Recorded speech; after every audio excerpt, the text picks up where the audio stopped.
जय सिया राम दोस्तों।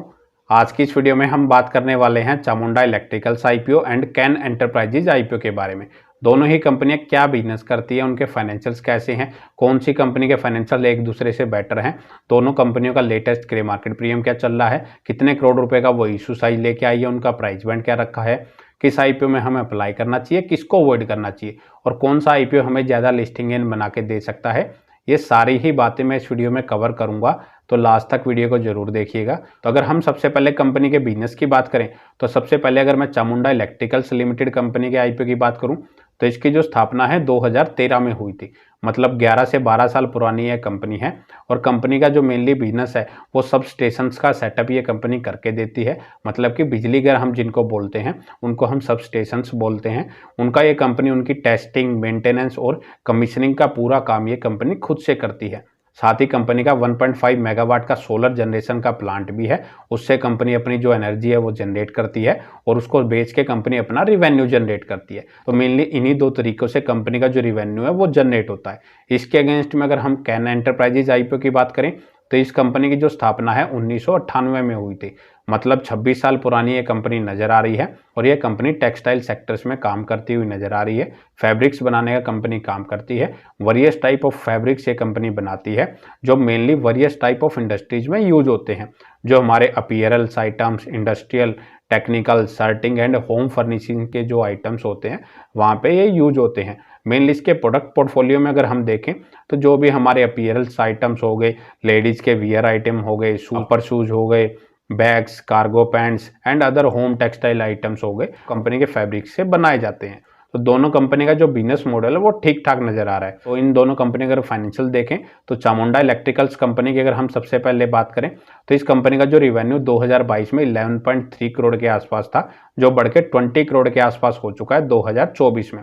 प्रॉफिटेबिलिटी अगर हम देखें 2022 में कंपनी 51 लाख के लॉस में थी, जो बढ़ के अप्रोक्स 2.5 करोड़ के आसपास कंपनी का प्रॉफिट हो चुका है। कंपनी के पास लगभग 2.8 करोड़ के रिजर्व हैं और 2.9 करोड़ की डेप्ट कंपनी के ऊपर देखने को मिल रही है। इसके अगेंस्ट में अगर हम कैन एंटरप्राइजेज आईपीओ की बात करें, इस कंपनी के फाइनेंशियल्स अगर हम देखेंगे तो 2022 में इसका जो रिवेन्यू है वो 360 करोड़ के आसपास था, जो 2024 में बढ़ के 409 करोड़ के आसपास हो चुका है। कंपनी की 2.36 करोड़ की प्रॉफिटेबिलिटी थी 2022 में, जो बढ़ के अप्रोक्स 9 करोड़ के आसपास हो चुकी है 2024 में।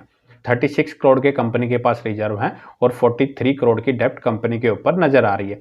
तो फाइनेंशियल्स वाइज अगर हम देखें तो चामुंडा इलेक्ट्रिकल्स जो कंपनी है वो काफ़ी छोटे स्केल पे अभी बिजनेस करती हुई नजर आ रही है as compared to Ken enterprises limited company. दोनों कंपनी के अगर हम मार्केट कैप को कंपेयर करेंगे तो उनमें भी काफ़ी डिफरेंस नजर आ रहा है। चामुंडा इलेक्ट्रिकल्स कंपनी की जो मार्केट कैप है वो सिर्फ 55 करोड़ की है।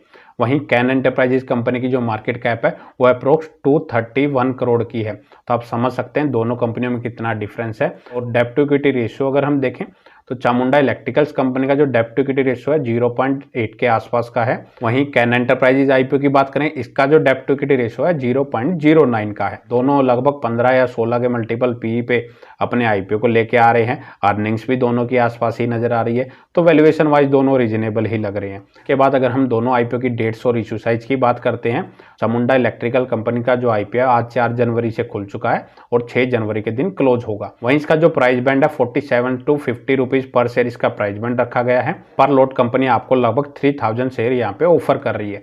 Total issue size company approx 14.6 crore का लेके आई है और सारा का सारा फ्रेश इशू का लेके आई है। वहीं कैन एंटरप्राइजेज आईपीओ की बात करें तो यह आईपीओ हमारा कल 5 फरवरी से खुलेगा और 7 फरवरी के दिन क्लोज हो जाएगा। 94 रुपीज पर शेयर इसका प्राइस बैंड रखा गया है। पर लॉट कंपनी आपको 1200 शेयर यहाँ पे ऑफर कर रही है। टोटल इशू साइज भी अगर हम देखें अप्रोक्स 84 करोड़ का लेके आई है, जिसमें अप्रोक्स 59 करोड़ रुपए फ्रेश इशू और 25 करोड़ रुपए ऑफर फॉर सेल के जरिए यहाँ पे रेज कर रही है। तो इशू साइज भी अगर दोनों कंपनियां कंपेयर करें तो कैन एंटरप्राइजेज कंपनी का जो आईपीओ है लगभग 5 से 6 गुना बड़ा नजर आ रहा है as compared to Chamunda electricals company के आईपीओ को। इसके बाद अगर हम दोनों कंपनी के लेटेस्ट ग्रे मार्केट प्रीमियम की बात करें तो सबसे पहले चामुंडा इलेक्ट्रिकल्स आईपीओ की बात करें इसका ग्रे मार्केट प्रीमियम 22% के आसपास फिलहाल चलता हुआ नजर आ रहा है, जो कि अप्रोक्स 11 रुपीज़ के आसपास चल रहा है।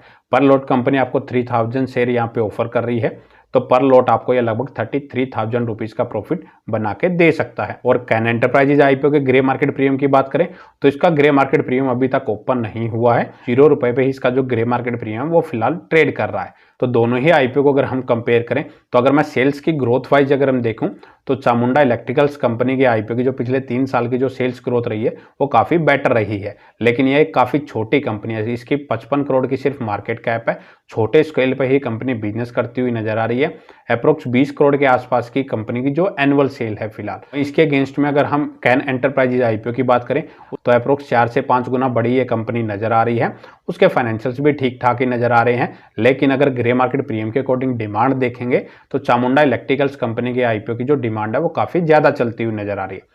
लेकिन एक डिस्क्लेमर जरूर दे देना चाहता हूं, यह दोनों ही एक एसएमई आईपीओ है और चामुंडा इलेक्ट्रिकल्स का ग्रे मार्केट प्रीमियम तो जरूर एक्टिव है, लेकिन उसकी मार्केट कैप सिर्फ 55 करोड़ की है। ऐसी कंपनियों में रिस्क काफ़ी ज़्यादा रहता है, मैनिपुलेशन होने के चांसेस भी काफ़ी ज़्यादा रहते हैं। और आईपीओ की लिस्टिंग के टाइम ही अगर आपको लिस्टिंग वाले दिन अगर आपका आईपीओ सेल हो जाता है तो अच्छी बात है, अदरवाइज ऐसे आईपीओ में अपने शेयर बेचने में भी काफ़ी दिक्कतों का सामना करना पड़ सकता है। तो दोनों ही कंपनियों के मैंने फंडामेंटल्स और उनके बिजनेस डिटेल, उनके फाइनेंशियल्स सारी चीज़ें आपको बता दी हैं। आप खुद से एनालिसिस कर सकते हैं, उसके अकॉर्डिंग अपना डिसीजन ले सकते हैं किसको अप्लाई करेंगे, किसको अवॉइड करेंगे।